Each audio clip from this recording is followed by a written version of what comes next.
नमस्ते दोस्तों। महाशिवरात्रि का नाम आते ही हमारे मन में उपवास, जागरण और भक्ति का विचार आता है। लेकिन क्या आपने कभी सोचा है कि महाशिवरात्रि को रातों की रात क्यों कहा जाता है? ये सिर्फ एक त्योहार नहीं बल्कि एक ब्रह्मांडीय घटना, कॉस्मिक इवेंट है। आज के वीडियो में हम भक्ति और विज्ञान के संगम को समझेंगे और जानेंगे कि कैसे इस रात का सीधा संबंध ब्रह्मांड की उत्पत्ति से है। शिव पार्वती का मिलन, एक दिव्य प्रतीक। पौराणिक कथाओं के अनुसार महाशिवरात्रि शिव और शक्ति के मिलन की रात है, लेकिन इसका गहरा अर्थ कुछ और है। यहाँ शिव पुरुष यानी अनंत चेतना, प्योर कॉन्शियसनेस के प्रतीक हैं और मां पार्वती प्रकृति यानी ऊर्जा, एनर्जी की प्रतीक हैं। जब चेतना और ऊर्जा का मिलन होता है तभी सृष्टि का सृजन होता है। ये कथा हमें सिखाती है कि बिना शक्ति के शिव शव समान है और बिना शिव के शक्ति अनियंत्रित है। सृष्टि का आधार ही इन दो तत्वों का संतुलन है। वैज्ञानिक दृष्टिकोण, क्या कहता है विज्ञान? अगर हम इसे आधुनिक विज्ञान की नजर से देखें तो महाशिवरात्रि के समय पृथ्वी का उत्तरी गोलार्ध इस स्थिति में होता है कि मनुष्य के शरीर में ऊर्जा का प्रवाह स्वाभाविक रूप से ऊपर की ओर, अपवर्ड मूवमेंट ऑफ एनर्जी होने लगता है। खगोल विज्ञान के अनुसार इस रात ग्रहों की स्थिति ऐसी होती है जो हमारे भीतर की आध्यात्मिक ऊर्जा को जगाने में मदद करती है, जिसे हम शिव कहते हैं। विज्ञान की भाषा में वो वही डार्क मैटर या शून्य है जिससे सब कुछ पैदा हुआ है और जिसमें सब अंत में विलीन हो जाता है। अक्सर सवाल उठता है कि ब्रह्मांड किसने बनाया? शिव के लिंग स्वरूप को ज्योतिर्लिंग कहा जाता है, जिसका अर्थ है प्रकाश का अंतहीन स्तंभ। ये बिग बैंग के उस विचार से मेल खाता है जहां एक बिंदु से अनंत ऊर्जा का विस्तार हुआ। शिव को अनादि और अनंत कहा गया है, जिसका न कोई आदि है न अंत।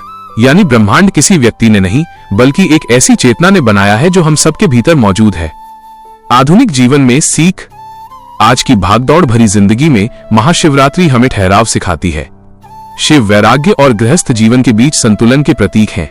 यह दिन हमें सिखाता है कि अपनी आंतरिक ऊर्जा को कैसे केंद्रित करें और कैसे अपने मन के विकारों को खत्म कर एक नई शुरुआत करें। महाशिवरात्रि का असली जागरण वो है जब हम अपनी अज्ञानता की नींद से जागें और खुद को पहचानें। महाशिवरात्रि पर भगवान शिव की पूजा अत्यंत फलदायी मानी जाती है। मान्यता है कि इस दिन सच्चे मन से की गई पूजा से जन्म मरण के बंधन से मुक्ति मिलती है। पूर्व तैयारी और संकल्प। स्नान, ब्रह्म मुहूर्त में उठकर स्नान करें और साफ वस्त्र, संभव हो तो सफेद या सूती धारण करें। संकल्प, हाथ में जल और अक्षत लेकर व्रत का संकल्प लें कि आज मैं भगवान शिव की प्रसन्नता के लिए पूरे धैर्य और श्रद्धा से व्रत और पूजा करूंगी। 2. पंचामृत अभिषेक, सबसे महत्वपूर्ण। शिवलिंग पर जल और पंचामृत चढ़ाना इस दिन का मुख्य हिस्सा है। इन 5 चीजों से अभिषेक करें। 1. शुद्ध जल या गंगा जल, मन की शांति के लिए। 2. कच्चा दूध, स्वास्थ्य और लंबी आयु के लिए। 3. दही, पारिवारिक सुख के लिए। 4. शहद, वाणी में मधुरता के लिए। 5. घी, शक्ति और ओज के लिए। अंत में दोबारा शुद्ध जल से स्नान कराएं और शिवलिंग को साफ कपड़े से पोंछें। पूजन सामग्री और अर्पण। अब भगवान शिव को उनकी प्रिय वस्तुएं अर्पित करें। चंदन, माथे पर चंदन का लेप लगाएं। बेलपत्र, 3 दल वाला बेलपत्र, चिकना हिस्सा नीचे की ओर, ओम नमः शिवाय जपते हुए चढ़ाएं। ध्यान रहे बेलपत्र कटा फटा न हो। धतूरा और भांग, ये शिव के वैराग्य का प्रतीक है। अक्षत, चावल अखंडित, बिना टूटे हुए चावल चढ़ाएं। सफेद फूल, कनेर, आक या मंदार के फूल चढ़ाएं। नोट, केतकी का फूल शिव पूजा में वर्जित है। 4. मंत्र, जप और आरती। पूजा के दौरान निरंतर ओम नमः शिवाय या महामृत्युंजय मंत्र का जप करते रहें। धूप और दीप जलाकर शिव चालीसा का पाठ करें और अंत में कपूर से आरती करें। 5. चारों पहर की पूजा, विशेष फल के लिए। महाशिवरात्रि पर रात को 4 प्रहरों में बांटकर पूजा की जाती है। प्रथम प्रहर, दूध से अभिषेक। द्वितीय प्रहर, दही से अभिषेक। तृतीय प्रहर, घी से अभिषेक।